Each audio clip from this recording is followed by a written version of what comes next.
Une épidémie qui ne finit plus. Depuis maintenant un an, les Français vivent avec de nombreuses restrictions à cause de l'omniprésence du Covid-19. L'épidémie semble loin d'être terminée et de nombreuses questions se posent.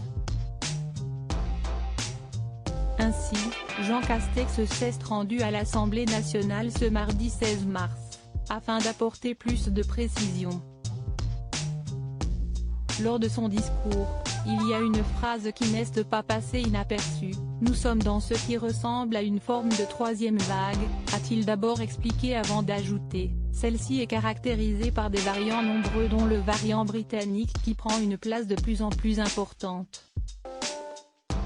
Si celle-ci paraît anodine au premier abord, elle est toutefois très importante puisque, depuis plusieurs jours, les hôpitaux sont submergés par l'arrivée de nouveaux patients en réanimation, notamment en Île-de-France.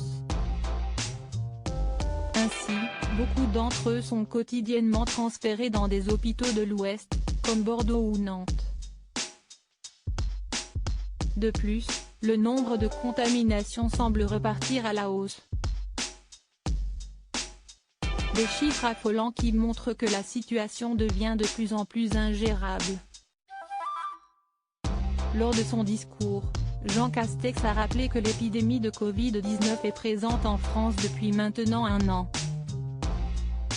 Il a ainsi eu une pensée pour les personnes qui n'ont pas survécu à celle-ci: « Je m'associe à l'hommage que vous avez bien voulu rendre aux victimes, aux personnes décédées de la Covid-19 depuis un an », dit-il d'abord avant d'ajouter: « Un nombre très élevé même si le taux de mortalité de la France ne fait pas partie des plus élevés, surtout lors de la seconde vague de l'épidémie. » Il n'hésite pas également à mentionner celles et ceux qui ont été touchés par le virus et qui ont développé une forme dite longue de la maladie, mais aussi les dégâts causés par l'épidémie au corps social et qui laissent des séquelles d'autant plus lourdes que l'épidémie joue les prolongations.